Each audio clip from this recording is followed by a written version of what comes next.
This school has really met a long series of challenges and hardships through the years and overcome them all through strong leadership, through perseverance and determination, hard work, faith, creativity, and also a lot of sacrifice on the parts of a great many people. And something that is especially unique about this institution as far as its very roots, its very founding, and that is with the missionary couple that were really responsible for developing what is Ottawa University today. That missionaries couple is the Reverend Jotham and Eleanor Meeker, and they came to what we now call Kansas in 1833.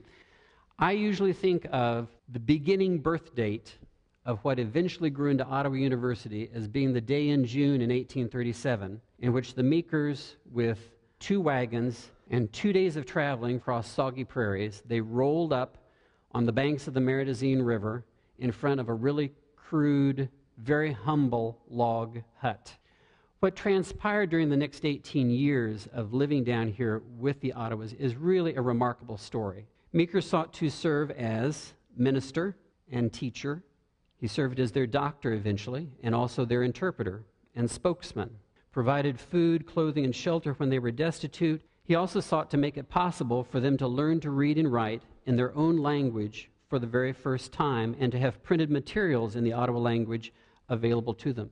He taught classes of reading, writing, and arithmetic. He saw to it that dozens of Indian children were provided with elementary educations and taught trade skills at other mission schools. He was able to repeatedly demonstrate that he trusted the Ottawa, and they in turn then came to trust him. And when he passed away, the leadership was really pretty devastated.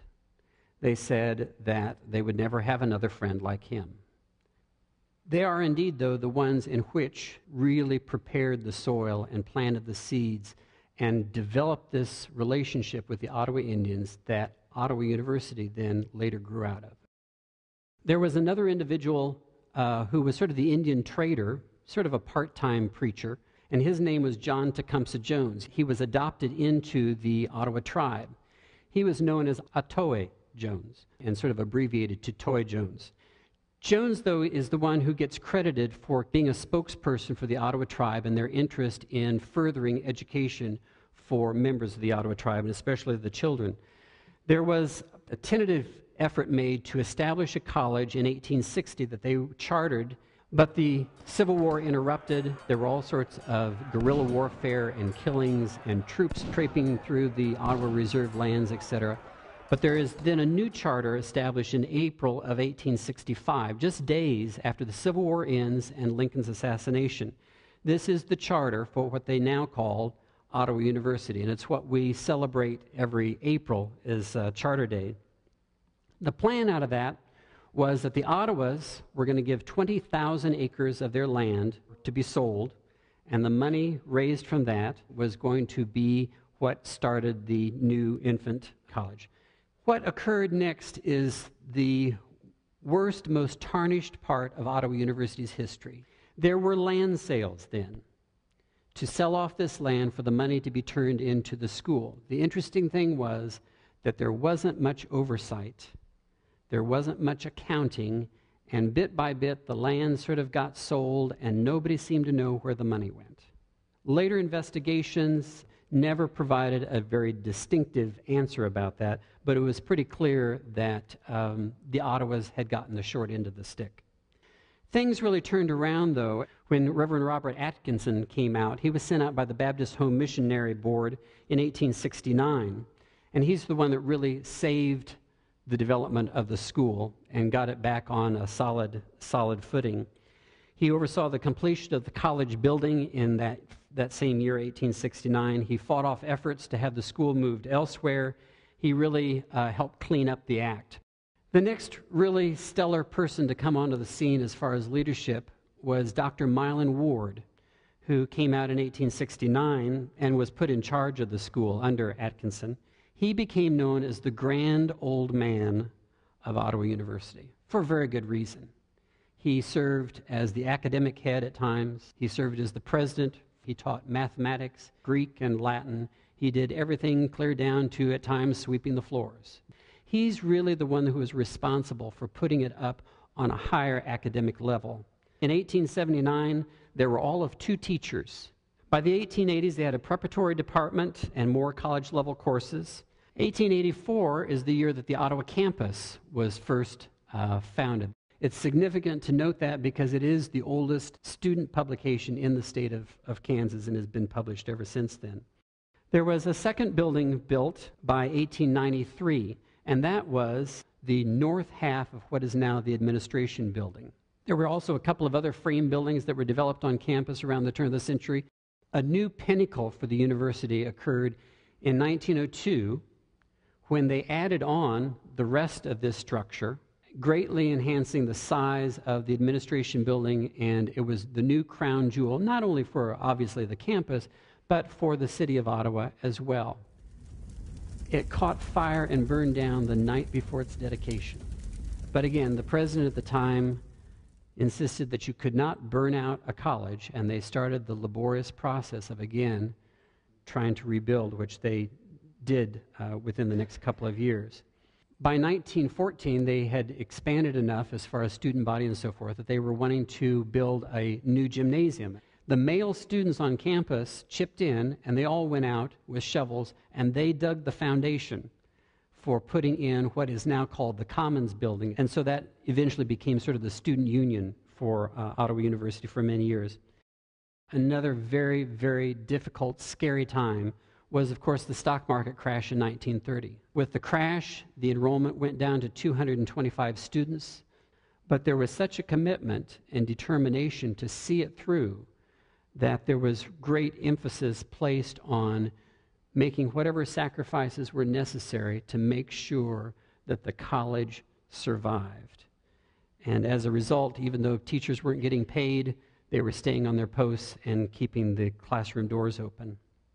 The other aspect that came during the Depression that was a real boost for the university was the hiring of a new president from Ireland by the name of Dr. Andrew B. Martin. He was president from 1935 until I think 1968, the longest tenure of any president that Ottawa University has ever had. They weathered the Depression. They also weathered World War II. And it was a period of tremendous growth academically, financially, students, buildings on campus. There was a lot of wonderful things that transpired during the leadership of Dr. Martin.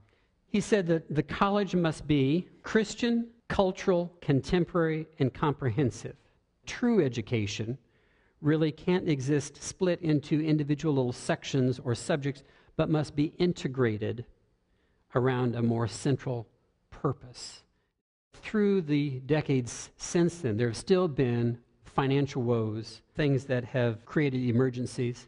This was especially the case after there had been great expansion and booming and building of dormitories and so forth with the baby boom. But then when that began to taper off in the 70s, there were again great financial hardships. The faculty unanimously suspended their own tenure so that the administration could make the wisest, most logical cuts. They gave up their own job security so that the good of the institution would be met and that the college again would survive. There's certainly been lots of other wonderful things, though, that have happened in the years since then. And what's most remarkable, I think, is really fulfilling the potential of the college in becoming a true university with the development of the branch campuses in Kansas City, in Phoenix, in Wisconsin, in Indiana, in Southeast Asia. It's really been a remarkable venture that I think a lot of the early founders and leaders would admire and be very, very impressed with what Ottawa University has become. But one of the unique aspects, I think, also that is very, very special about this institution is what we call the Ottawa Spirit. And that can be illustrated in a lot of different ways, from the way in which they have, through the decades, really met these challenges over and over again and overcome them with leadership and hard work and faith and perseverance and sacrifice. That's part of the Ottawa Spirit.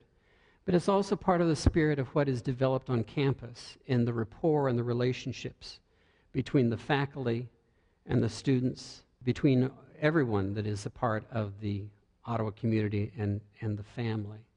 Very, very strong, sound, wonderful friendships, partnerships that have been very meaningful to thousands of people. And you don't even have to know somebody from your Ottawa days. If you just know that they're an Ottawa grad, there's a real connectedness. My first introduction to the Ottawa Spirit, it's the first time I ever remember being on this campus. I was just a little kid. My recollection is it was the dedication of the chapel. I was there with my parents, and at the end of it, everybody stood up and they began singing all 4 verses of a hymn that I was dumbfounded I had never heard of before. My parents standing next to me were singing all 4 verses by memory. I had never heard this hymn, and they knew every single word. And it started out, "Sweet alma mater, as thou hast cherished me, so will I cherish thee, my Ottawa." And I thought, surely this has to be a special place. And indeed it is.